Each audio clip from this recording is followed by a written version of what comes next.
Hi, I'm Tim Carter, and you are watching Ask the Builder live stream. It's great to be here, and I think it's going to be a wonderful day. I don't know that it'll be as much fun as yesterday. You would think I had quite a bit of caffeine before yesterday's live stream, but I did not. I was just drinking water. I I want to let you know, as I try to do at the beginning of each live stream, if you have a roof on your home and you live here in America, there's a really good chance that it's comprised of asphalt shingles. And there's a really good chance that it's falling apart and you don't realize it. And you should be reading this book. It's one I wrote. There's my name at the bottom. Anyway, Roofing Ripoff. It's a real thin book, real easy read. Lots of really nice, beautiful photos in it. You can see large print. It's great spacing, really easy on the eyes. Anyway, some really interesting facts in this book, and I had an inside deep throat source for the book from the asphalt industry, and this person this person was ethically challenged, and he wanted somebody to tell the story of what was going on. And it was really bad. It's really bad. A lot of unethical stuff going on in the industry. But the best part is, I was the first person in the world to discover how you can use copper to make your shingles last longer. It's been known for years, many, many years, that copper will clean the algae off a roof and keep algae and moss from growing on a roof. But nowhere in the literature could I discover anybody who would ever publish something about how using copper will cause asphalt shingles to last much, much longer than they should. And I tell you all about it in the book. It's free. Go to this link here. Here again. I'll put it in again. Go to this link. You'll get the book for free. You also get 7 other things for free. You can't beat the deal. It's really amazing. So just go there. There's no monkey business. There's no malware. There's no spyware. It's not a trick. Just go there, is all I can tell you. Jason, good afternoon. Great to see you. Well, great to see your name, I should say, in the chat. And what did I want to share today? There's a lot of things. We're going to talk about soil and foundations in just a minute. It's kind of a topic near and dear to my heart. I think it's something that a lot of people take for granted. They just kind of assume, you dig a hole and everything's going to happen. Magic's going to happen, but that's not always the way it is. Your home, anything else, you know what to do. Put them in the chat. Happy to try to answer any of your questions. Simple as that. So, okay. One of the things I'm going to do too is I am probably going to try to float a survey as to topics that you might want to cover on the live stream. It's funny, just a few minutes before the live stream, I was downstairs getting some fresh water. And I had washed my hands, and I noticed on the tip of the aerator of the faucet, there's a little bit of lime buildup. And I know exactly how to take care of it. I know what to do. And I just thought, oh, that might be a really interesting live stream, to cover like maybe 5 or 10 quick fixes, things that little pesky things around your home, how to fix it. And I just think that might be a really interesting live stream. So we may try that. So I'm going to maybe float a survey, see what you have to say. Oh, Will, did I? That's a really, the answer is no. I did not get any lipstick ads, but I was not trying to think. I don't surf the web much on my phone at all. But my phone is definitely connected to my browsing experience on my computer, and I was on the computer quite a bit this weekend. So that's really interesting. I forgot all about that. That's really that's a great question. We'll have to test that again. Maybe the reason I didn't get them, now that I think about it, is I think that Google's so sneaky and so all-knowing that they know I wouldn't wear lipstick, so they'd be wasting their time with me. That would be my first guess. So I need to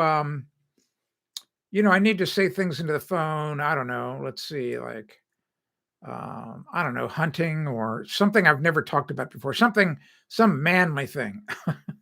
Not trying to offend all you ladies out there. Jeez, we don't want to offend anybody, right? There's not enough fruit roll-ups and juice boxes to go around in coloring books.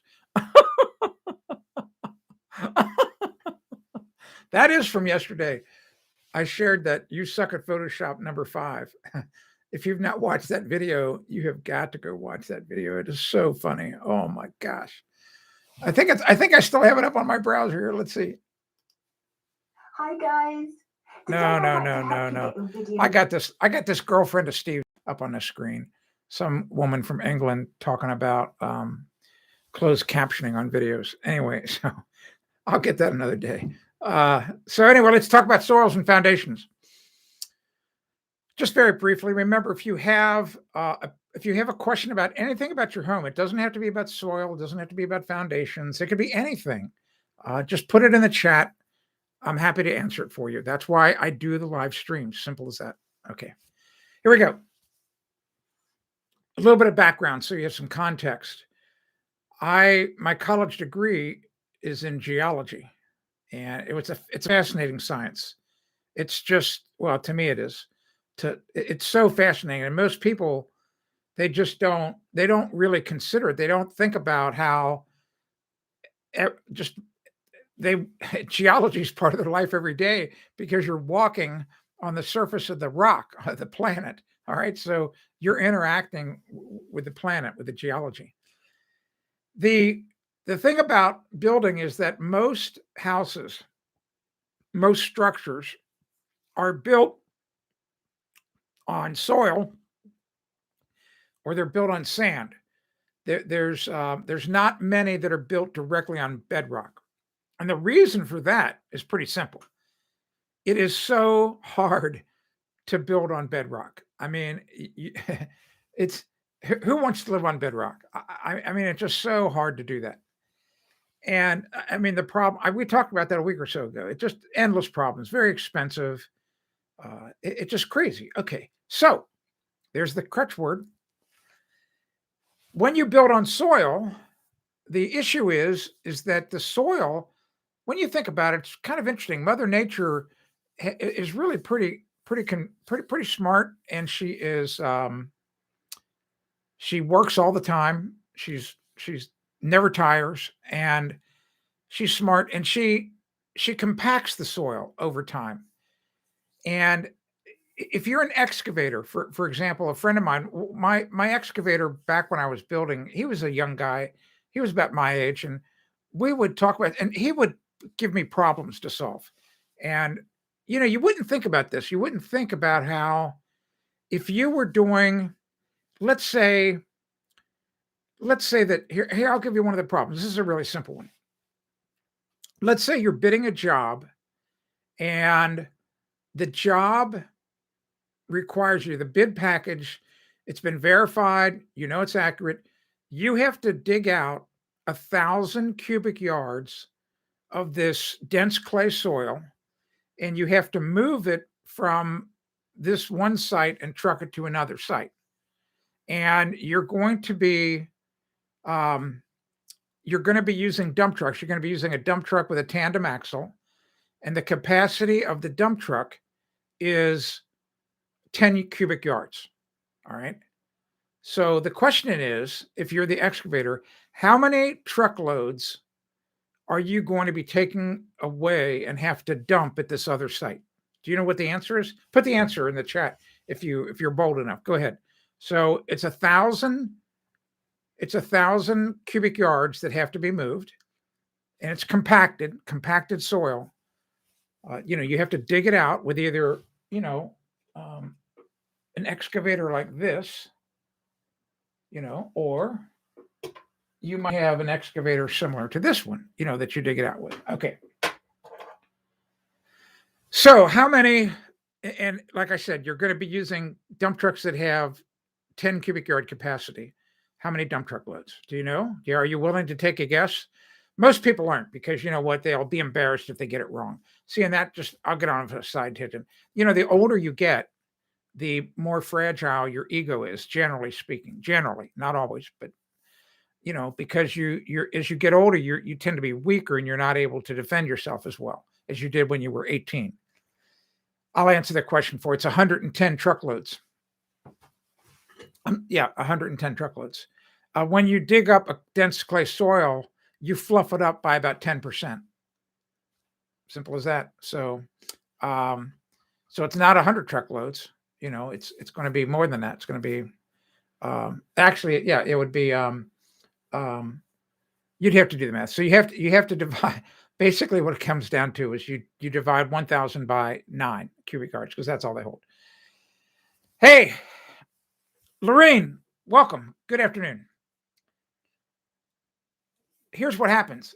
Over time, as soil's created, Mother Nature compacts it, because the rain, not both gravity and rain compact the soil. And in the typical soil profile, you might have what we call horizons. You typically are 3, typically, not always, typically. The top one is the A profile, which is topsoil. And you never want to build on topsoil because it's got organic matter in it. And the A profile, the A topsoil is it's fluffed up because the plant roots fluff it up and insects in the soil fluff it up. You know, worms digging through. So topsoil is bad. Do not ever build on topsoil. The B horizon is usually bigger, and the B horizon is pretty good. Generally speaking, you know, it's a very dense soil. It's compacted, pretty strong. And then finally you get the C, which is a mixture of soil and bedrock. And the C is absolutely buildable.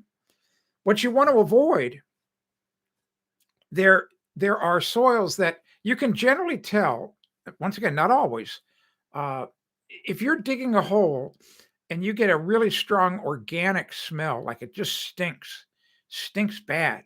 That's bad. And it's very gray. It's like a gray soil. That tells you there's a lot of organic matter that's in the soil, even in a B layer in the B horizon. And you do not want to build on that. That's just bad, bad, bad. I had that happen to me once on a job.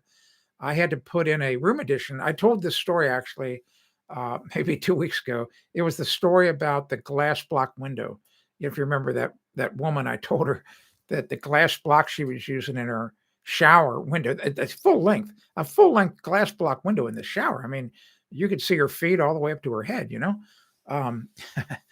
But I told her that from a close up, it blurs everything. So no one's going to see her. You know, she could take a shower and people are just going to see this big fleshy blob, you know. But I told her from a distance that it magnifies everything. You know, I was lying to her, of course, but I came clean. Anyway, on this particular job, I had to put in, it was funny. It was a room addition that was up on structural steel. And we had to, some of it was bolted to the house because it was like a walkout garage. And I had to put in 1, 2, 3, 4. I had to drill 4 piers.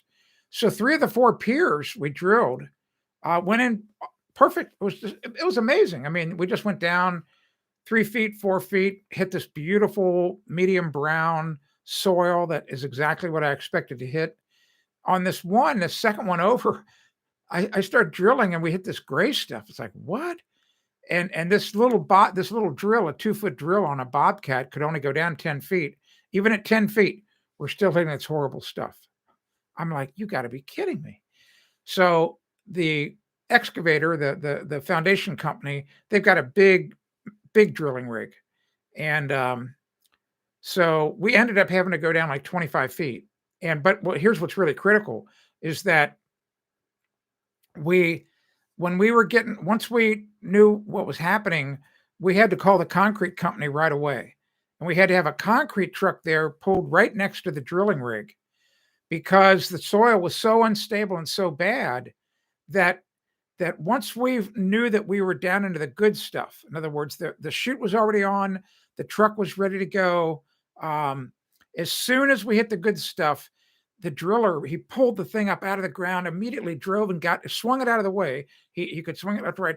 And immediately the concrete guy, we started to fill that hole with concrete so that, because we didn't want it to collapse any of the bad stuff down onto the good soil. So you have to know what you're doing when you're dealing with the bad soil too.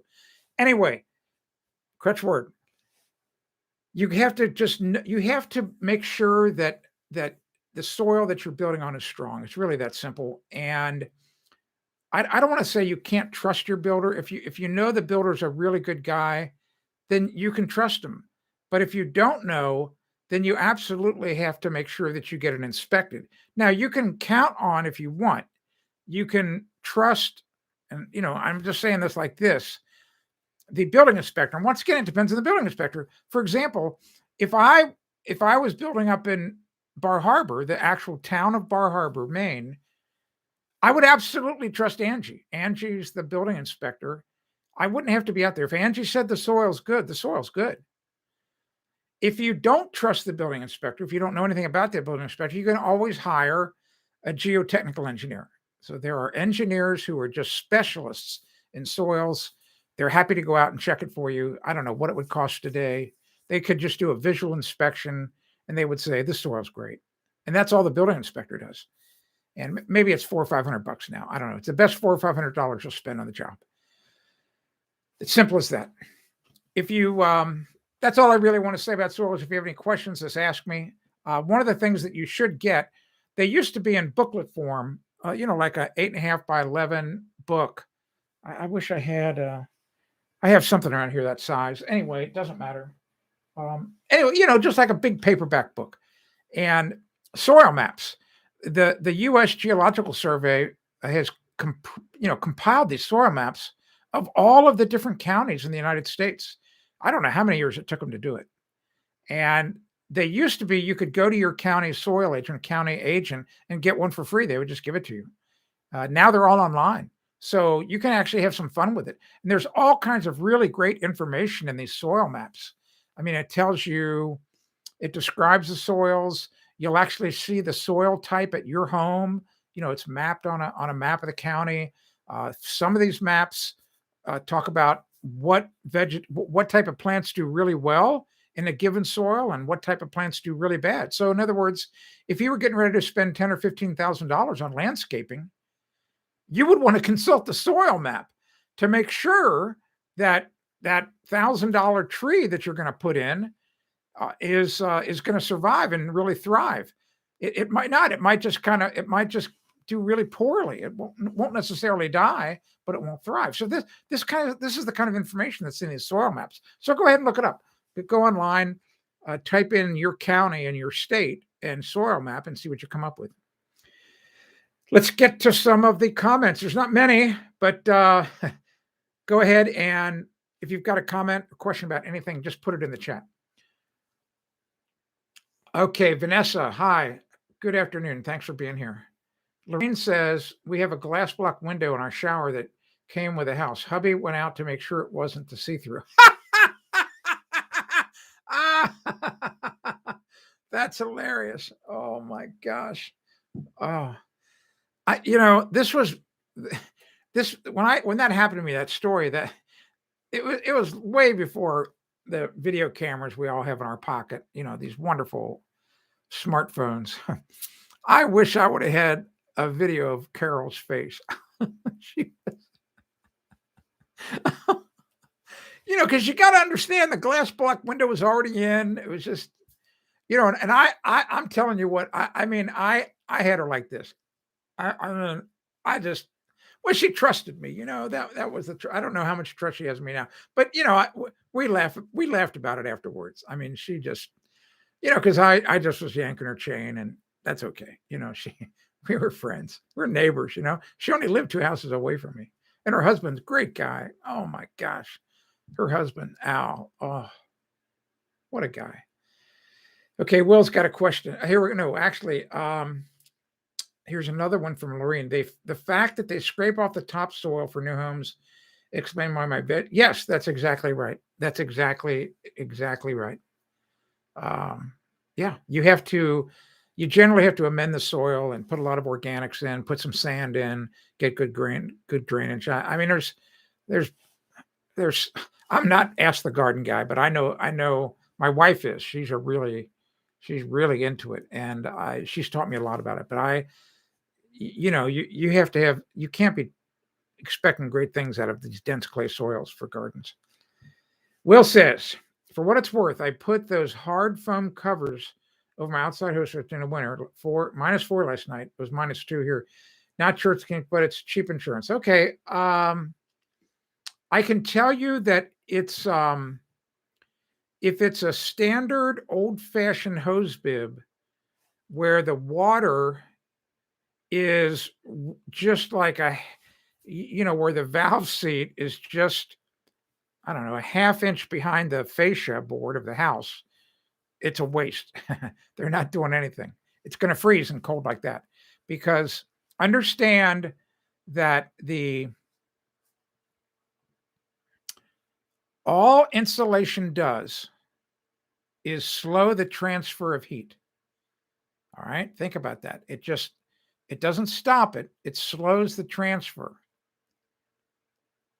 And there's probably a really good chance there's not a lot of heat escaping from that house at that point. Now, if I was going to Bar Harbor, I could stop by with my FLIR thermal imaging camera. It would be really interesting to get close to that hose bib and point my thermal camera and get a temperature. It would have really been interesting to take that foam cover off this morning at 8 a.m. and take a thermal picture to see what is the temperature, the actual temperature of the metal faucet versus the wood or vinyl siding that's just 6 inches away. That would have been an interesting photograph. Your best bet is you have to have frost-proof hose bibs, and then you have to remove the hoses before it gets cold. You have to have frost-proofs. That's why frost-proof hose bibs are so fantastic. So Will said, "Are those no?" So you heard. That's my feeling. They're not good insulation because I mean, if you were somehow, and of course, I'm not a big fan of heat tape. I don't like heat tape. I just think it's a huge fire hazard. Many houses have burned down because of heat tape. If you were wrapping heat tape around the pipe, just on the other side of that, to keep the pipe warm and keep the faucet, the hose bib outside warm, then yes, that foam block is going to help keep that warmth there, right? So yes, but if you're not providing heat to the pipe, it's not doing much. I don't think. It's best just to put in frost-proof hose bibs. Lorene says, our shower was really cold. We had it I think you meant retiled. I'm thinking we just had it retired and it was warmer, but you can definitely feel the cold come through. Yeah, well, a tile is a very cold surface. It has been negative temps, but still doable. I don't know if I talked about this. I was remodeling a bathroom here in my home here in New Hampshire, down in the basement, maybe, I don't know, 5-6 years ago. And as part of the job, I had access to the ceiling above it. It's kind of a long story. I didn't realize there was this massive false ceiling. It was really amazing. And all of a sudden, I now had access, although it was really pretty tight, but I had access to the underside of the master bathroom floor, or at least part of it. The most important part, the part in front of the toilet and in front of the sink and when you walk into the room and right there where you go to the shower. So I was able to, I had some extra heat transfer plates, the same type I put in my daughter's house up in Bar Harbor. And I put in these heat transfer plates, screwed them to the underside of the floor, put in the PEX tubing, cut into the radiant tubing line, and boy, the floor is so warm. Oh, it's such a wonderful thing. And I would highly recommend it. If I had been doing, look who's here. Oh no, I thought it was Steve. Anyway, Lorene, if you had just retiled that, what I would have recommended is that if you could have made it work out, you should have put in what I have right here, right in the room I'm doing this live stream. under the floor. And I've got I think a 4 video series. If not 4, it's 3. Where I show you how it's a 4 video series where I show you how to put radiant heat under this laminate floor. So Will or somebody, whoever's watching, if you could go to my website right now and grab that link, I'd appreciate it. It's look for in the search engine, type type in new heat, NUHEAT, radiant floor heating or electric floor heating, radiant floor heating. And you should come to a page that's got all 4 videos on it. If you can find that page and paste the link in here, that would really be appreciated to help other people. Okay. Lorraine went on and says retiled. Yeah, that's what I thought you meant to say. And happily they did it the way Tim's book on shower. Okay, good. All right, good. They did it right. But they must not have put the radiant electric. So I have an electric system. And actually, I think I've showed it before. Right here on the wall, there's the thermostat. And it's all computer controlled. I can program it. I can tell when the heat to come on, when the heat to come off. I can do it manually, and it's really amazing. And it doesn't cost that much. I mean, this is unfortunately, it's too small of a space. That's all. I think I talked about that on a past live stream. I made a mistake. I wanted a cozy space. It is cozy, but it should have been bigger. But it's 84 square feet. So it's 7 feet this way, and it's 12 feet from where the plane is on that wall there over to this wall that I'm looking at right now. It's 12 feet, 84 square feet. I'm guessing maybe it cost me 25 cents a day to heat this space. I mean, that's nothing. So it's radiant. It's really easy. It's this beautiful floor mat. Okay, Lorene says that was a project scheduled last July after a grout failure. We did not put in the radiant heat. What a shame. Yeah, I know. It's always money, man. Welcome to the club. It's always money. Money. Big problem, And then if you have a lot of money, your problems don't go away. What happened? If you talk to anybody who's got money, they'll tell you this, if they're telling the truth. You have the same problems that everybody else has. It's just that your problems are bigger. The more money you have, the bigger your problems are.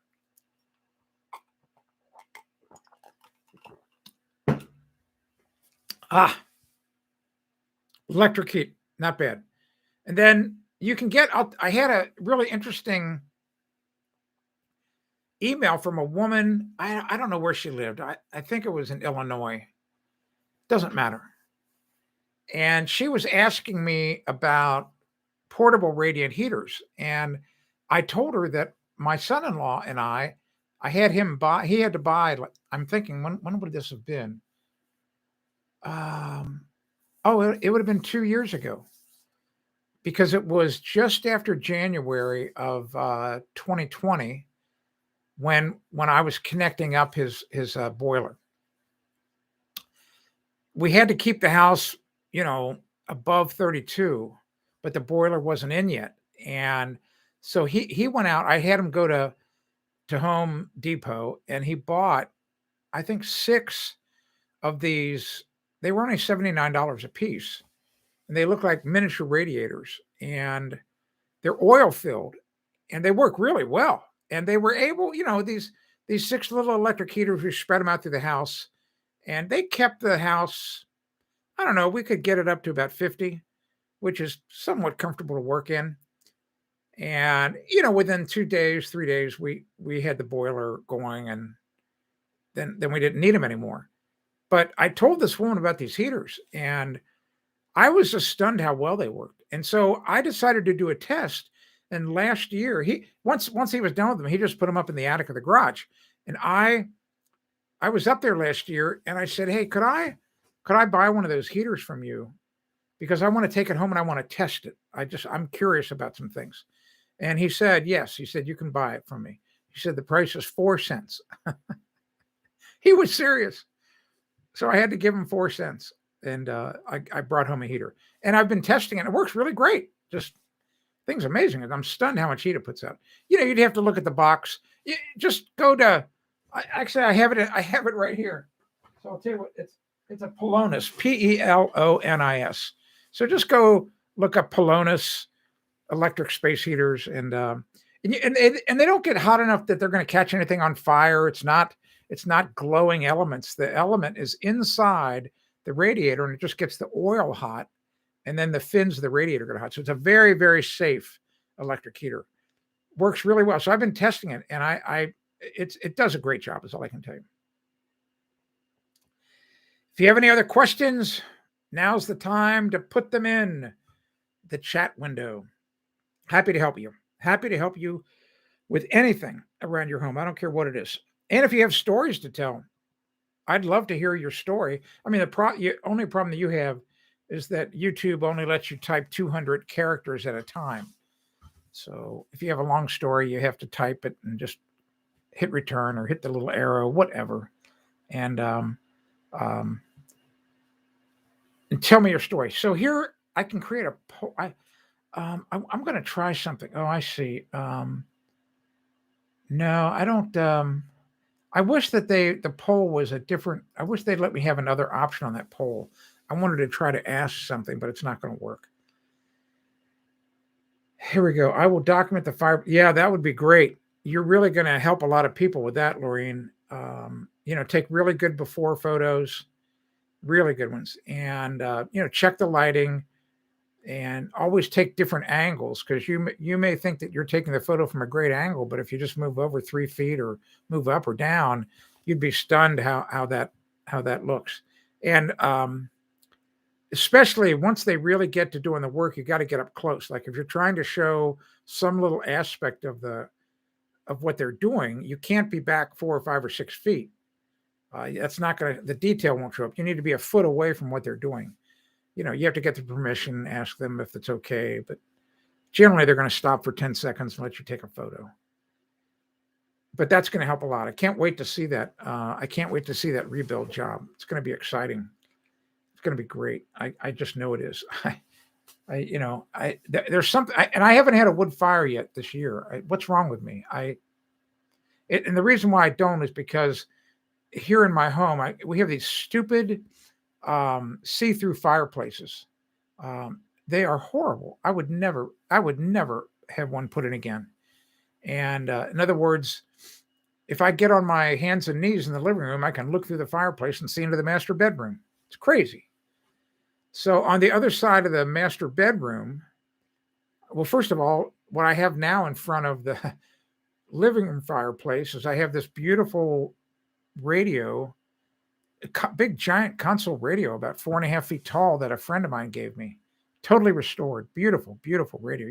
I'm talking about the radios that, like people would listen to the War of the Worlds on, back in the 1930s.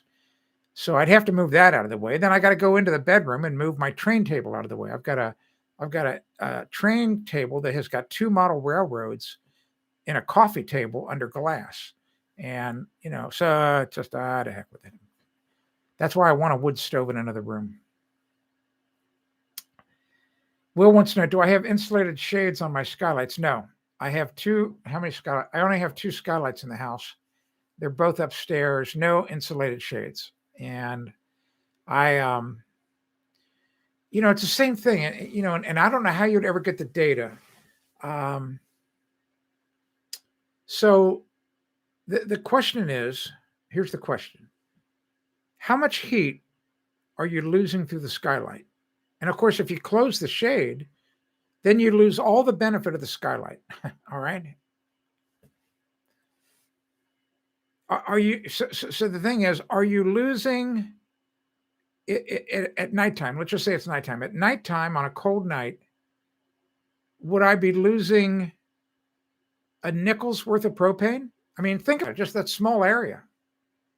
Am I losing just a nickel? A dime? I don't know. So over a heating season, if you're closing the shade every night, I don't know. Are you losing?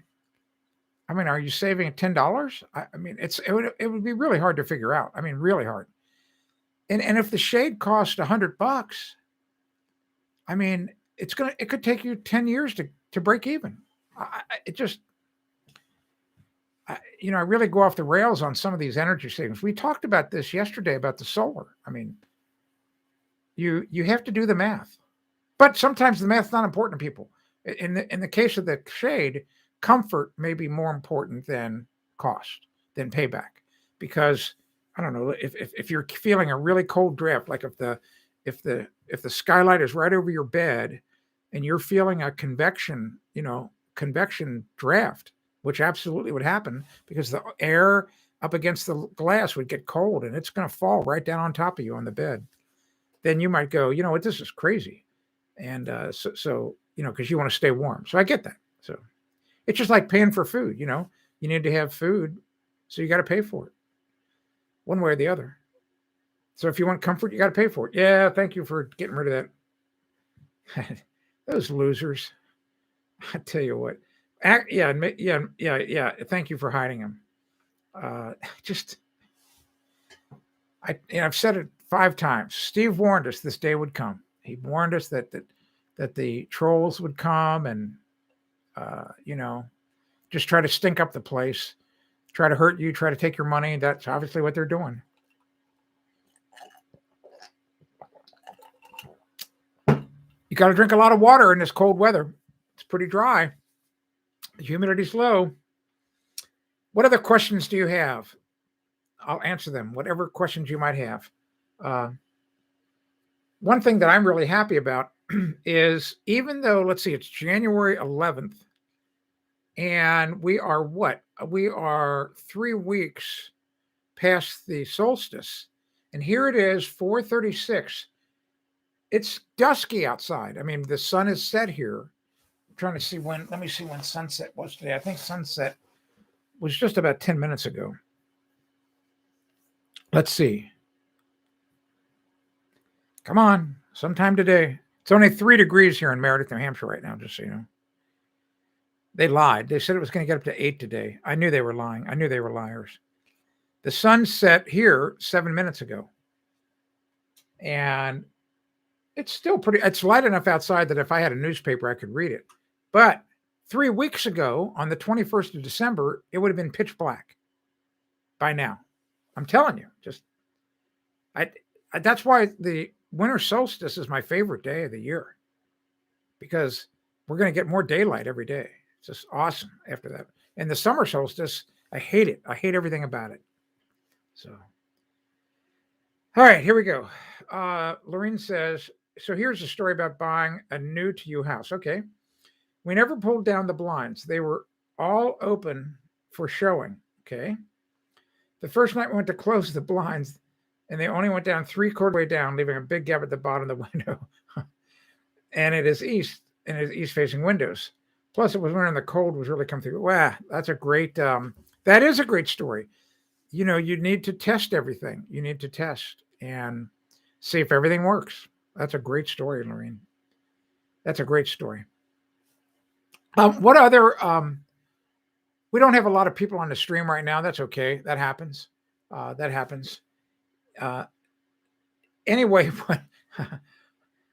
what I'm always interested in too is, this is a one-way. It seems to me often that it's more a one-way conversation, because you get to learn so much more about me. I'm always interested in you. I'm interested in your story. I'm interested in like that's a great story, Lorene. That you're all excited about the house, and I already know probably what was in your mind. You would think, why should I make the shades work?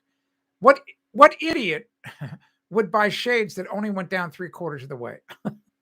I mean, really, that's what you well, they must exist, so that's why you have to test everything. Every door's got to be opened, every lock, everything's got to be tested. And I think I've talked about this. I talked about how bad I am at selling my own products. So I don't know that it goes into that much detail, the existing home checklist, but I have a walkthrough checklist for new construction that's really pretty thorough. That if you bought a new home and you've got to do the walkthrough, it forces you in each room to look at this, look at that, look at everything. And Some people who buy it say, oh, the list is really redundant. It's like, well, yeah, it's because I give you the same items to look at in most of the rooms. Would you have thought to do that? I mean, how would you organize the list, Mr. List Expert?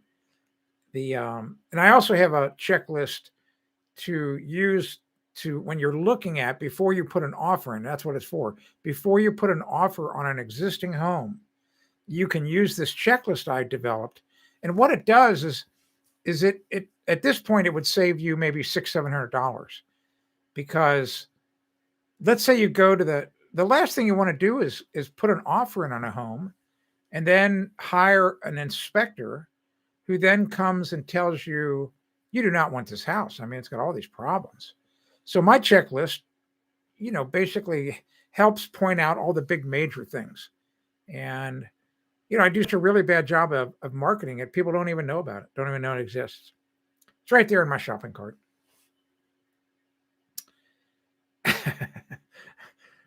Lorraine says, we were so angry. Yes. Well, yeah, you should be angry at yourself mostly. So you did that right. Will wants to know that FLIR that you have is only for no, it's for an Android. It works on my Android phone. I've got it right here. Hold on.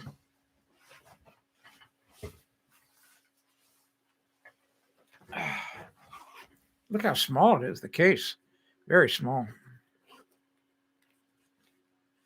But and the camera itself is small. So it's right here. So you can see that's a USB-C. So it fits in my smartphone. Maybe I should. I don't know if the batteries. The only problem I've had with this thing is that it seems like the battery wants to run down when it's in the case. So let's see if it works. I don't know. I'm trying to turn the battery on, see if I get a light to come on. And yeah, I can't even get the light. I'll tell you what I'll do. I'm going to plug this in the charger, and then we'll maybe we can play with it in about 20 minutes. We'll get some juice into the thing. That is my only complaint with it. It doesn't the battery in it doesn't seem to want to hold a charge when you store it. That means that if you're going to use it, the night before, you better charge it up. Let's get caught up. We'll use we'll play with the FLIR in just a minute. We'll have some fun with it. Got to make sure I have the FLIR app. I think I've still got the app on the phone. Of course I would. Why wouldn't I have the FLIR app? Right there. Got it. We're in good shape. Here we go. Let's see. Okay. Lorene says he was a builder and it was his family home. Yes. Yeah, I know. Wish you had seen the checklist. MC wants to know, do you deal with a lot of passive radon systems or just radon overall? So there's that crutch word again. And see, that's a great example of when you use it. I was just trying to fill that void, trying to get ready to formulate an answer. That's what crutch words are all about. Your mouth isn't ready to talk yet, so your brain sticks that stupid crutch word in, like and in my case, so and anyway. And okay. Okay is a big crutch word for me. Oh, I'll tell you about the phone well in just a second. So MC, there I go. I said it again. So MC. I should have just said MC. Here's the deal with radon. Radon, I've never been a radon contractor or a radon mitigator. That's what you would call them. But I know a lot about it with my geology degree. And when we built her new home up in Bar Harbor, I engineered a radon collection system for the house. And if you're building a new home, you have to go look at the radon map. And in areas that you think are not radon, they can be big time. And it's so easy to control. It's so easy to do when you're building new. In almost all basements or crawl spaces, they'll excavate, a flat surface that they pour the footings on. And then what will happen is the footing might be 8 inches thick or 10 inches thick.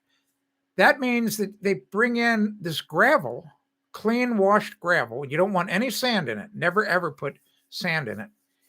And so we are in Cincinnati, we would use pea gravel. That's what it was called. And it was called pea gravel there because it was these small little rounded stones that looked just like they were the same size as green peas. I mean, if you spray painted the gravel green and put it on a plate, and from a distance, people might think you've got peas on it. And it's wonderful because air can go through it really easily, water can go through it. And here in New Hampshire, they don't have pea. They may have pea gravel, but mostly they deal with crushed stone.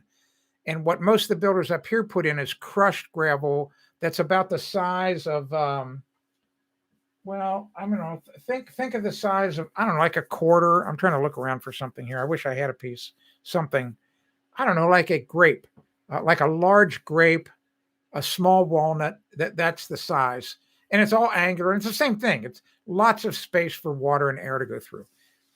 So you put in perforated drain pipe, the really cheap perforated pipe. I like to use the white stuff with the 2 rows of holes in it. And you just put a border of it around the edge of the footing. And then you put some cross pieces in with T's. So you basically create this big, I don't know, you know what it would look like? It would look exactly like the railing on a deck. Think about the railing on a deck. It's got a top rail, a bottom rail, and you've got these 90-degree balusters. And so just do that kind of same thing with piping, but the pipings don't have to be 4 inches apart. They can be 6 feet apart, 8 feet apart. You don't need that much pipe. The radon comes up through the soil and it finds these pipes. Oh, wait, here's what's also important. So right before you pour the concrete slab, you have to put in a really, really top grade vapor barrier that meets ASTM 1745E. I happen to have that memorized. ASTM 1745E. That, and you have to make sure you put that in across the gravel, and then you lap it up onto the walls. Really important to lap it up. And then they pour the concrete, and that vapor barrier is not only going to stop vapor, it's going to stop the radon. The radon is not going to be able to get through that plastic if you put in the right stuff. Not that crap that they sell at Home Depot, all right, or Lowe's. Not that crap visqueen. It's got to be ASTM 1745E, like Super Samson, made by Raven Industries.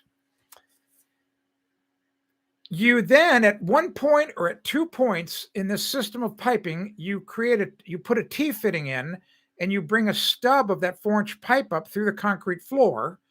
And I think it's best to do it on an interior wall. You have to plan all this out, and you put it where you can get that pipe up to the roof, way up to the roof. And eventually once you come up out of the concrete, you're going to switch over to 4-inch PVC. I mean, the good stuff that the plumbers use, Schedule 40, not the cheap crap. Because once you get above the slab, you have to make sure that all the joints, when you weld them, when you glue them, that no radon can get through. And that cheap, crappy pipe, that's no good, not going to work. Well, here's what happens. Once you take that pipe up to the roof, every time the wind blows across the top of the pipe, which is most of the time, I mean, think about this. I'm sure you've got a weather app on your phone like I have. And one of the things it shows is the wind, like how windy it's going to be today. I'll maybe pull it up on mine. Of course, this is a bad time of year to do it because it's windy all the time. But here, like mine's showing today, 8-mile-per-hour wind out of the southwest. Tomorrow, 8-mile-per-hour. Thursday, 4-mile-per-hour. Friday, 14 miles per hour. Blah, blah. You get the point. I mean, when was the last time you saw in there that it's 0? No wind. I mean, it's always. Anytime the wind, I don't know if you know this, I'll just demonstrate it for you. So here's the vent pipe coming out of the roof. All right, here's the top of the vent pipe right here. If I blow across it, if I just blow air across this top of this pipe, you know what it does? If you remember, you probably were absent that day at high school physics, weren't you? Or you were doodling or writing a note to your girlfriend or boyfriend. Shame on you. I'm talking about the Venturi principle. You know what the Venturi principle is? So when I blow across the top of that pipe, that vent pipe, it creates a vacuum. So it is sucking the radon out of the the floor. Isn't that amazing? You don't need one of those electric fans. You don't need any of that. Don't need any of that. That's a big gimmick. You don't need that at all. You just need to get that pipe up on the roof where the wind's blowing across it. That's what I would do. Long answer, wasn't it? Sorry about that. Oh, good. The battery's charging up on the FLIR. What time is it? Oh, we're 50 minutes into the live stream already. Jeez, Pete. Wow. Let me get caught up on the comments. I hope that answers your phone, MC. Let's see. Okay, good. Oh, very interesting. So you kind of tricked me. See, bad form. You should have put in your original comment that you were a mitigator. So, yeah, you call it negative positive pressure, but how cool is that? No need for one of the fans. You don't need it. You do not need those fans. All right, here we go. So I've been researching and may need to upgrade my phone. So, Will, I'll answer your question about phones. This may interest you. Here in New England, at least where I was, when I first came up here, I had Verizon, and Verizon cell coverage just sucked where I was. And then I thought I'd switch to T-Mobile, and it wasn't much better. Lo and behold, about 3-4 years ago, well, Google, you got to understand Google. They hire some of the smartest people in the world, and some of the best engineers. And they hire such smart people that literally they can see into the future 10, 15, 20 years. They knew. Get this. I was at the press event in Chicago probably 15, 16 years ago where they announced Android. It had not been talked about in public until that day. I was there when they did it. Anyway, where was I going with this? I hate Wi-Fi or cell phone service. So to make a long story short, Google knew that cell phones were going to be big. They want to make money in it. So not only do they develop the operating system that the cell phone carriers like Samsung and all the other ones have to buy, they decided to get into the cell phone business themselves. Make the phones, so the Google Pixel, and gets better, be the cell phone provider. So Google is my cell phone provider. It's called Google Fi. Just go look it up, Google Fi. And if you want an affiliate link, so I get a little commission, if you're thinking about doing it, email me. I'd appreciate it. I will give you a link, and you can, it's not going to cost you any more. But I cut my phone bill in half. And what Google Fi does, the reason they named it Google Fi, it's basically just voice over IP. Because what happens is whenever your phone is connected to Wi-Fi, you're using the internet to make the call. You're not using the radio cell phone signals. And my understanding is that Google has made a deal with all of the major carriers across the nation. And if you go out into the field, into a roadway or wherever, and there are cell towers around from the different things, that the phone is it automatically switches. You don't have to push any buttons. It automatically goes from Wi-Fi to the cell tower, and it finds the strongest signal. How cool is that? My cell phone coverage is so much better. It works so much better since I went to Google Fi, and I cut my bill in half. If it's time for you to look for a new phone, you should think about the Google Pixel, the 5A, if they have any left, because they announced the 6. I got a new cell phone about 6-7 months ago. I love it. It's the 5A, the Google Pixel 5A. All right. Thank you for getting rid of the loser. Those daggone losers. I guess they're all from Russia. That looks like Russian alphabet. MC, I hope you like the way I do it, and I know it works. And the one thing that people need to understand about new construction is this about concrete. So concrete shrinks 1/10 of an inch. I'm sorry, concrete shrinks 1/16 of an inch for every 10 feet that you pour. In my daughter's crawl space, I told my son-in-law, I said, about 18 months in, you're going to have to, there's no crack. There was no crack between the slab and the foundation wall when they poured the week after. It was tight. But I said, when a year from now, 18 months from now, that you're going to see you're going to see an eighth of an inch crack, maybe a quarter inch on this long distance. And sure enough, it happened. So that's got to be filled because the radon could escape through that. So MC will tell you that all the cracks have got to be sealed.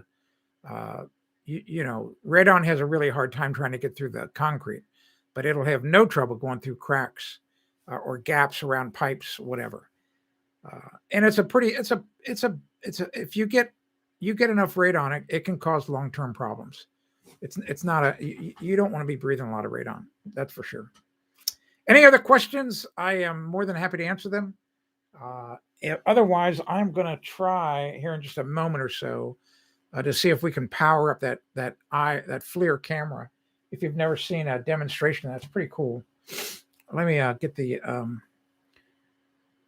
app going here on the phone, and because then it usually always say plug in your thing. Yeah. I know all about that. Yes, I know all about that. Blah blah blah.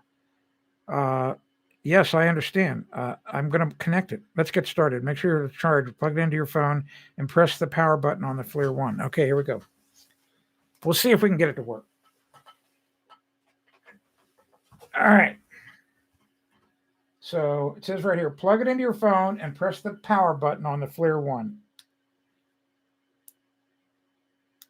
All right. So it's coming alive, I think.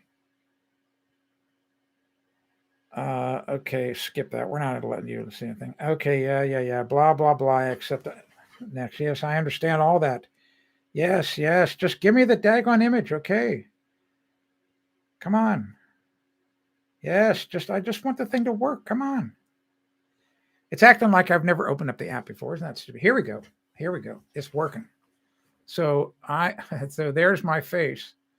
That's kind of an odd image. Let's see. I'm trying to get it so you can see. I got to get my hand up here, block the camera. It's hitting my arm. That's bad. Oh my gosh. So, see, I probably didn't. There we go. Come on. I know it is already on. Come on, let's go. There we go. Oh, that was a pretty good image there. I think what's happening is here we go. Come on. It is. I don't know. I think it doesn't have enough power, Oh, well, we'll do this tomorrow. All right. I'll charge it up for you overnight. And we'll have some fun with this tomorrow. I'll charge it right now. Well, and actually what I'll do tomorrow, during the day, I'll take some photos for you and we'll go through some of the photos. I have a lot of photos already on the website.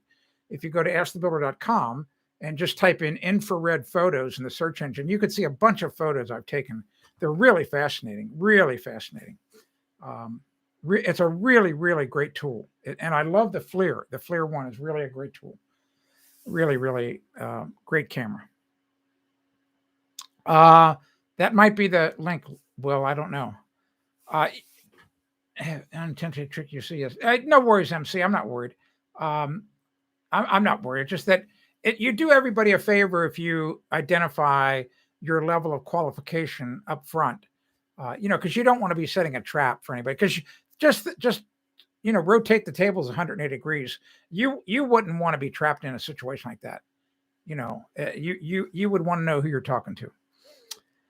All right, here you go. Any types of voids that enter the thermal of the home could be entry points. Cold joints are the biggest issue. Yes, exactly. Yes, they are. Absolutely. But I just think what you ought to do if you're trying to grow your business, I don't know tell me, MC, where are you located? Just what state are you in? Where are you? I know it takes a while for your thing to come up in the chat. If I were you, I would actively, I don't know. Who knows? There may be, first of all, I would be doing, I would consider doing Utah. Okay. I would absolutely think about doing some advertising into that market for, for new home construction, because people, and just even if you you could offer different levels. You could offer level 1 is just let me put the system in under the floor, and then let me put a cap on the pipe. And then if you don't have the money, we can run it out later. But obviously you would love to be able to get it to where you run it up through the roof. But here, the problem that you're facing, just so you know, is that I would bet that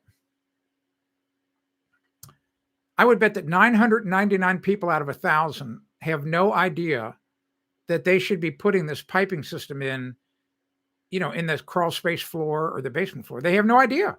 They don't know anything about it. You have to figure out a way to educate them. And I'm not saying I know what that answer is. And one thing that you can take a tip from some of the other businesses out there that are in your field. For example, the replacement window people, in other words, they pay for lead generation, but in other words, they pay for their advertising, whether it's radio, television, print. You might just start to look at advertising. You might want to find out, and you have to ask some really good questions. You have to find out what are the publications that the people who are thinking about building a new home, what is it that they're looking at? And of course, a lot of them are surfing the internet. But I'm just saying, if you're charging X amount of dollars now, you need to charge more. And that extra little bit more that you charge has got to go into your advertising budget. That's how the other companies do it. I mean, none of this is hard. I mean, and if you're like me, I don't know. I didn't take any business classes. I wish I could go back in time, and all my electives in college, I wish I would have taken business classes, but it's too late now. Anyway, Crutch word. If you have any questions, now's the time to put it in. We've been live for an hour. Might be time to hang it up for today. I'm happy to talk about anything you want to talk about. If you have any questions, we just want to stay away from all the touchy subjects. Doesn't move the ball down the field. I'm not going to change your mind about the illness, although there was some really interesting information that came out last night about the illness. I don't know if you watched it. The truth is starting to come out. It's really kind of amazing. So, but and politics, we don't want to talk about politics. That's I wish I need to get that software, right? I'm waiting for something to happen here at my home, and it hasn't happened yet. I think it's going to happen in the next 2 weeks. But when that thing happens, I'm going to have a new studio. I'm not going to be here in the cave anymore. And when that happens, I'm going to have the new software, and I'm going to be able to share stuff on a screen. But I'm looking at it's one of my favorite little things I've gotten offline. Let me close this app because the flare thing keeps wanting to connect to the phone. It's a pie chart from a spreadsheet, and it's a pie, but it's all red. and the title of the pie chart, I'll bring it up. It says the outcome.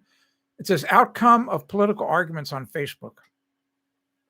I wish I could share this with you. I'm looking right at it, and it's this big solid disc. I mean, it just looks like a Lorena. If when you bake a cake and you get the two things out of the cake pans, it looks just like that. You haven't iced them yet, and it's red. It's just like bright red, fire engine red. And the green choice, the green says you change your mind. The blue says they change their mind. And the red legend says no one changes anything and everyone's pissed. That's the truth. That's what happens. I mean, think about it. When was the last time you had a spirited discussion with somebody about politics? And at the end of the discussion, they went, wow, I never thought about it that way. You know what? I'm going to change parties tomorrow.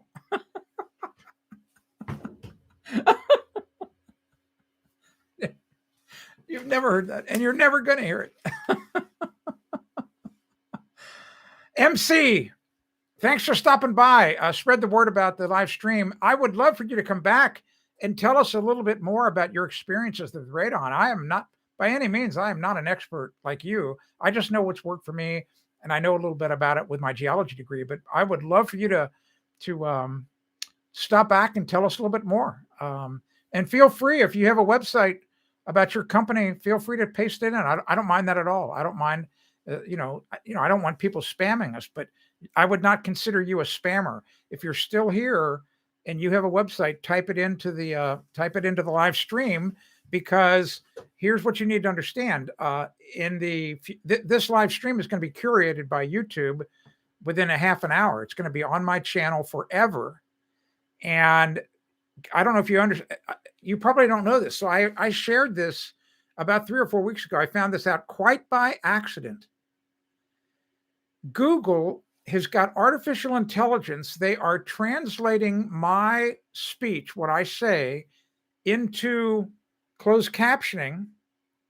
That's why there's certain words I don't want to say. That's why I say the illness. I don't say the other word.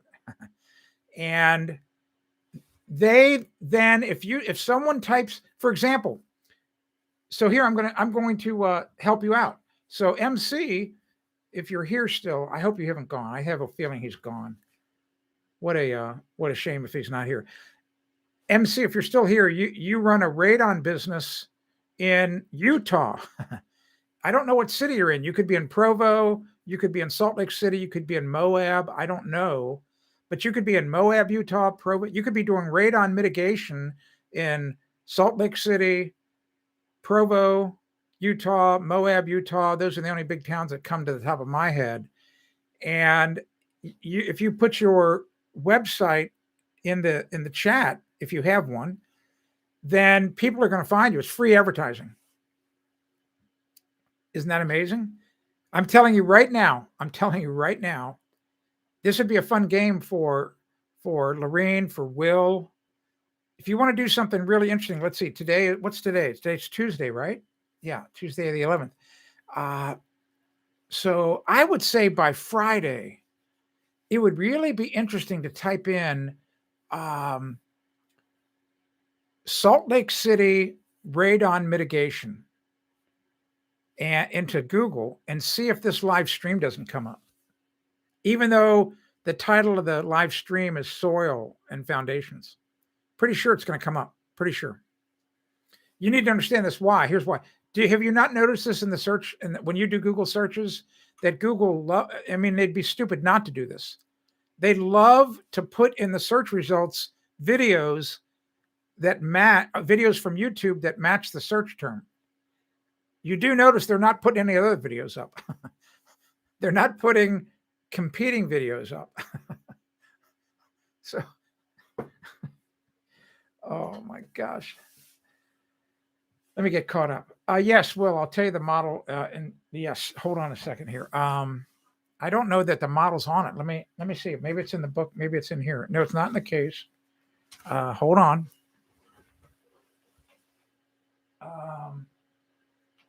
Yes.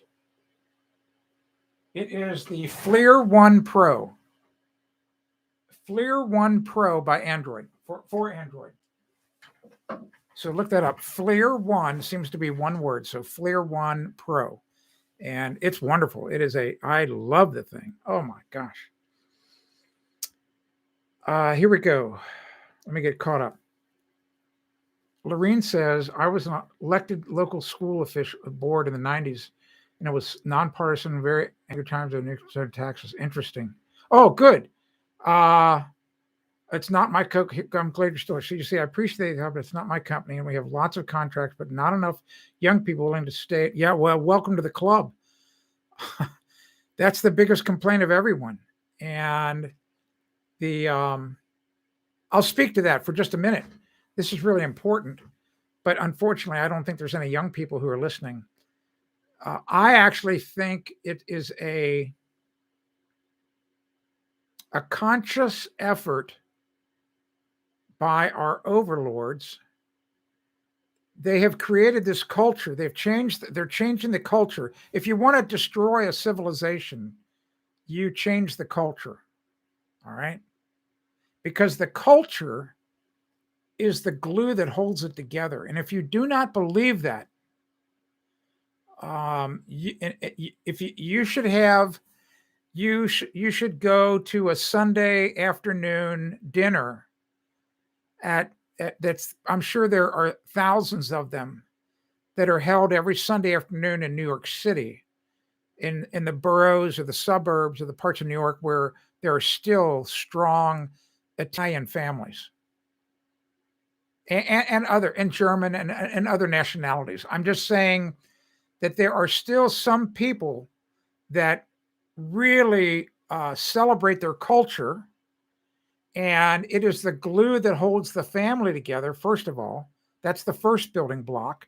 It's the glue that holds the neighborhood together, and then it's the glue that holds the country together. None of this is hard. It's right there in front of you all the time.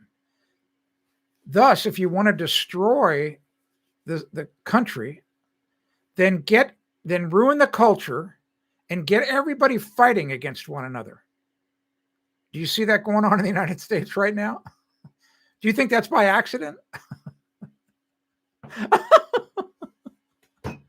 Oh my gosh. Anyway, the whole thing about young people, here's the problem I have with young people, is that these things, these cell phones and the internet, are creating, in my opinion, a society. And also, I'm going to step over the line here just for a moment.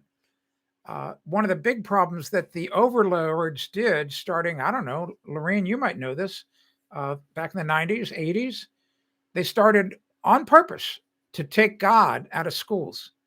You go back in time to the 50s, 60s, and 70s, God was still mentioned in public schools.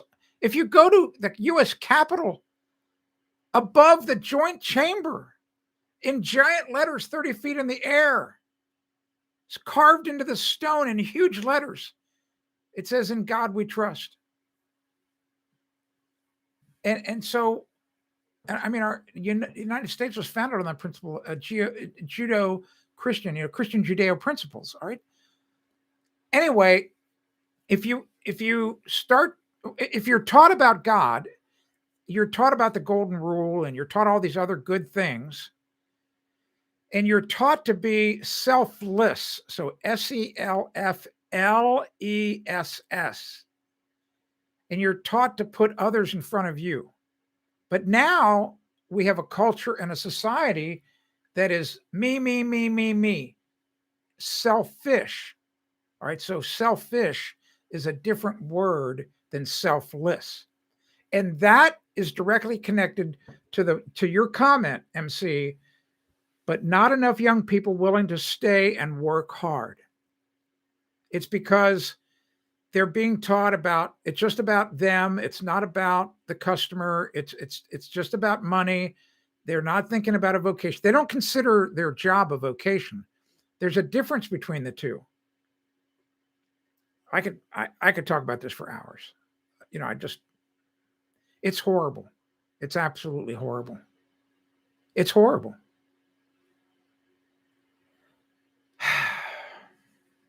All right, let's get caught up here. Where's Steve at? What the heck? Steve livens things up, right? Right, Will? Right, Lorraine? Right, Jason? You still here, Jason? All right, here we go. Lorraine says, I was on the new school building committee. Okay, was so informative, but a long time ago. Roof trusses, so many meetings. Yeah, I'll bet. A lot of things to go over in the plans. Missing, Lorraine says, we need more trades and young people going into the church. Yes, I'm trying to promote that. I'm trying to do everything possible.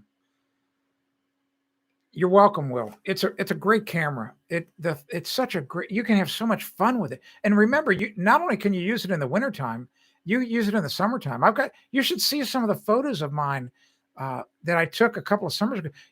You know how hot composite decking gets? Can you guess on a June day at solar noon what the temperature of my Trex deck is? You're not going to believe it. Here we go. Yeah, there you go. In the 90s, more regulations removed mention of religion. That's just unconscionable. Yeah. Charles says, your homepage, videos, heating, design, radiant heat. Yeah, well, Steve's probably working late again. I know. I wonder what Steve does. It's not, I don't like to ask personal questions on the live stream. But just so you know, I wonder about you. I wonder about you, every single person that's watching. I just wonder. Like Will, I pretty much have got you zeroed in. I think, I'm pretty sure you're retired. I wish I was retired. I'm trying to get there, but I'm not. I don't know that I am going to retire. I've been praying to God about it to get some guidance. And I'm telling you, so far, he's saying you're not retiring. I'm not real happy with that. It's like he wants me to keep getting this information out of my brain to help people. All right, I get that. But you know what? I all right. If it's in the plan, okay. Okay, good. You're still here, Jason. Yeah, it is 6 hours. Oh yeah. So Lorraine, on my website, if you type in if you go to isthebuilder.com, type in infrared photos. I can do it right now. Let me just do it. I got time. I'm not going anywhere.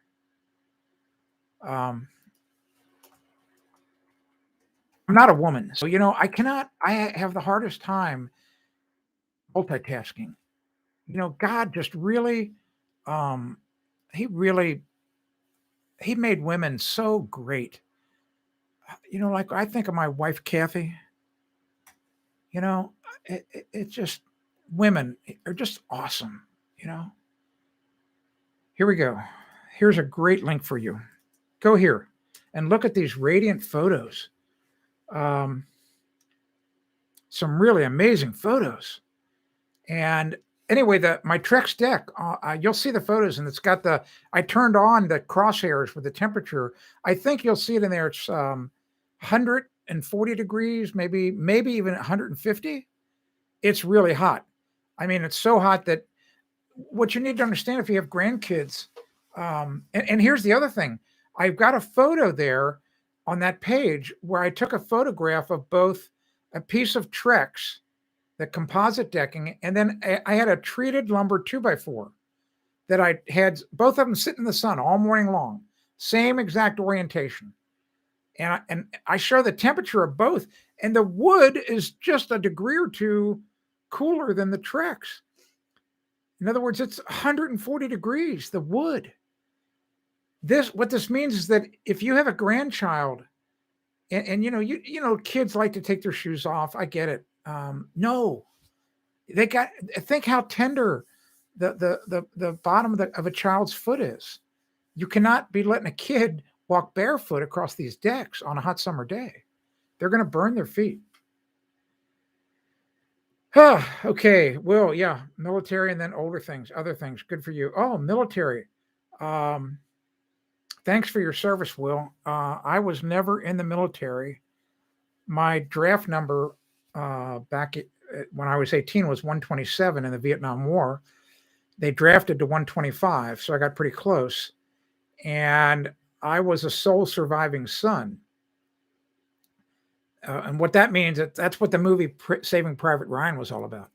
And I would have been drafted, but they were, if that would have happened, they were supposed to put me in a not in a war zone, or at least, if I'm in a war zone, I'm way back, where it's safe. If it's even safe anywhere, I don't know, not been in, because they don't want me to die, because I was the last person that could carry on the Carter name. So there, Crutchword. So, all right. Jason says, make sure you tell your wife. First of all, that's the biggest mistake right there. You never, Jason, I don't know if you're married or not. You don't need to say. You don't tell your wife anything. No, don't. You make suggestions. Lorraine's probably laughing out loud right now. You suggest. Anyway, Kathy would never watch the live stream. Here's why. I'll tell you this. This is kind of a funny story. Well, you know what? I'm not going to tell you the whole story, because if I did, she would get angry that I shared this part of it. All you need to know is that for the first part of our marriage, so we've been married gosh, it'll be 48 years in September. And the first part of our marriage, I was out in the field working all day. I mean, I would work crazy hours. And you have to understand, she and I are on different schedules. So I would go to bed and I would wake up in the morning early, to leave the house. I mean, I'd be on the job site. I'd be working at 7:00. I'm sorry, 7:30. We always started at 7:30 and we were off at 4, but I would typically be at the job at 7:15 getting started, getting set up. So you tell me what time I had to wake up to be able to get going and get dressed and drive to the job. I mean, come on. Kathy was sawing logs, buddy. So she would not see me in the morning. And then I'd get home and eat dinner, and then I might have to do a little bit more work on a plan, or I'd get home late because I had to stop and do a bit, whatever. She didn't see much of me. All right. So in some ways, I think she liked that. She had a lot of free time on her own. So then I started Ask the Builder. I started Ask the Builder 28 years ago. Isn't that crazy? 28 years. Is that right? Yeah, 28 years ago. It'll be 29 years this October. And I start working from home every day. So starting 28 and a half years ago, I've been home every day. And any woman who's watching and whose husband has retired, this is what their face looks like probably at the end of the first week, and they're ready to kill their husband. So Kathy, she sees enough of me during the day. And in fact, I actually try to hide out during the day. So she doesn't, to give her some space. And so the whole bottom line is, the last thing she wants to do is sit down and watch me on this live stream. I can tell you that for a fact. All right, you're married. Good for you.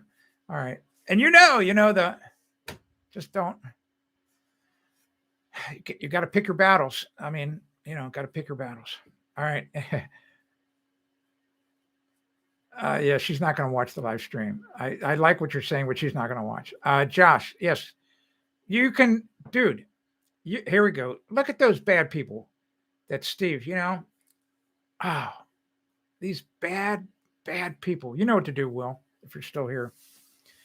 All right, Josh. Yes, anytime. Just Josh, if you're a new viewer and I'm rambling on about anything, understand the reason I'm rambling on is because no one has been typing questions in the chat. All right.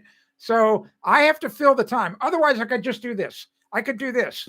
I could just do this. Like, oh, okay, we're not having any questions. Let me know when one comes up.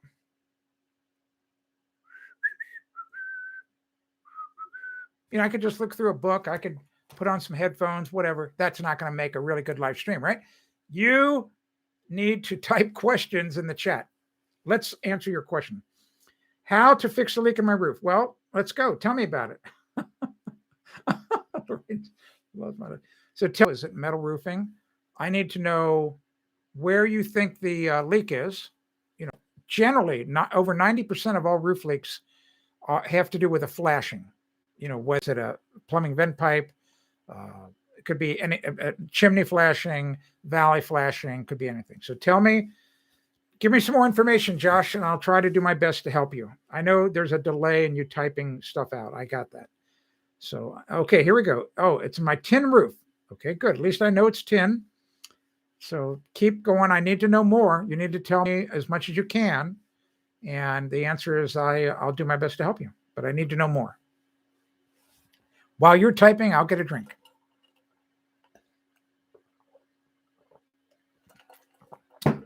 Jason says, what? Oh, well, Jason, it's my roofing ripoff book, dude. Have you not downloaded it for free yet? Now you can buy it on Amazon. If you like paper instead of reading a PDF like on a Kindle, you can buy this. They do a beautiful job. I mean, very professional. They print one copy at a time.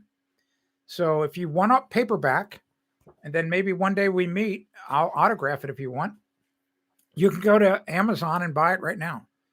I forget what it is on Amazon. I don't know what it is. I don't know. It's been so long. Here we go. Josh says, I think it's a nail hole in my middle roof over my porch. Okay.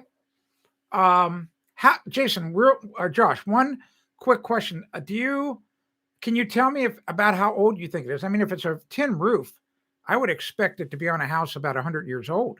I mean, most people are not. I mean, tin roofs are old. They were put on the early 1900s. Most people would not be putting a tin roof on now. Can you give me an idea roughly of the age? And is it painted or not? I would like to know that. If you can, I know I was messing with you. 26 years. Okay, that's interesting.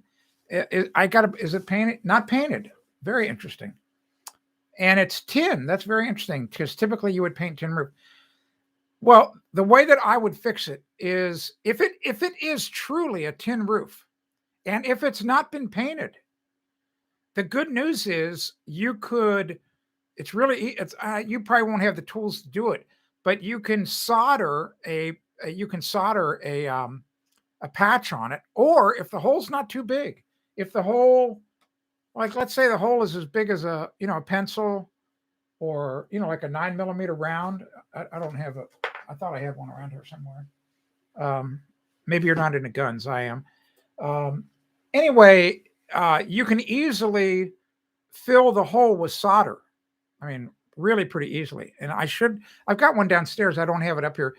They used to sell sticks. At the roofing supply companies, you would be able to buy sticks of solder. They're about a foot long, maybe 5/8 of an inch wide, a half-inch thick, just 50/50 lead, man. Beautiful. And you would use it on the soldering irons. But all you need to do is just get that solder, and you can use a torch above the roof. Don't try to aim the torch at the roof, and you can start to fill that hole with solder. But you got to get the roof hot enough that the solder holds, and you got to get it clean. You got to put some acid flux down. Blah blah blah blah blah. Here's what I would do, Josh. Okay, good for you. Do me a favor. If you can get up on the roof, go take some photos of it, really good photos. Put something in the photo for scale. A lot of people don't know about that. They don't understand what scale is. I'll give you an example. I'm looking here, like right here. Like if you laid this on the tin roof right next to the hole, I would know immediately how big the hole is. Because just about everybody has a chapstick. They know how big this is. So put something in the photo, like a tape measure down, whatever. I just take some good photos. Go to my website, askthebuilder.com. You'll find in the navigation one thing that says Ask Tim. Click that button, fill out the form. There's some buttons to upload the photos, and just mention in the comment that you were on the live stream, and I'll get back with you. I promise. But if you send me a photo, I'll be able to tell you exactly how to fix it. Mississippi. I've been there a couple of times. You've got some nice warm weather right now. Good for you. But I'm not coming to visit you in July or August. So hot and humid down there. I'm not doing it. Although I may have to go to Florida when it's hot and humid to see Steve. We'll see. Maybe I could get Will to go do a road trip. Who knows? Because that's what I would do. I would drive down there. I love driving. I love everything about driving. Look how much time it is. 1.5 hours I've been on. This is crazy. I need to get out of here. Yeah, credit card. Yeah, but we don't want to see the numbers. All right. So, but that's a great idea for scale, a credit card. Just driver's license. All that's got personal information though. But just something in the photo for scale.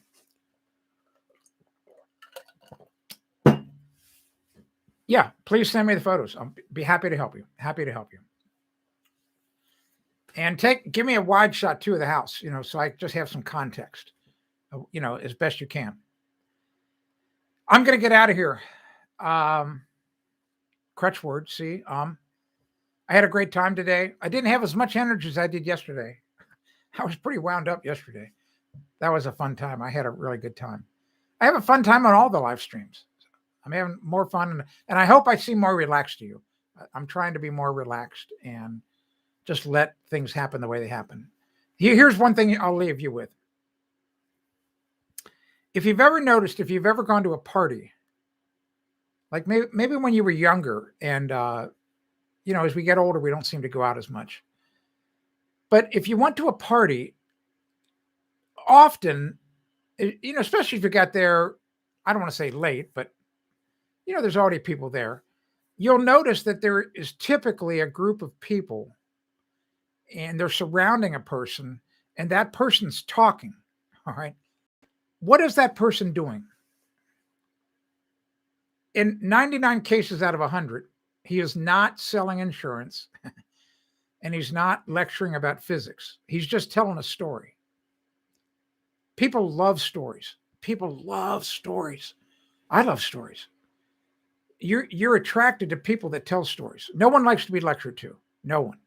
No one likes lectures, especially wives. Right, Lorraine? No one likes to be lectured to. I'm trying to tell more stories. I think you like the stories. Like I love this story about Carol in the glass block window.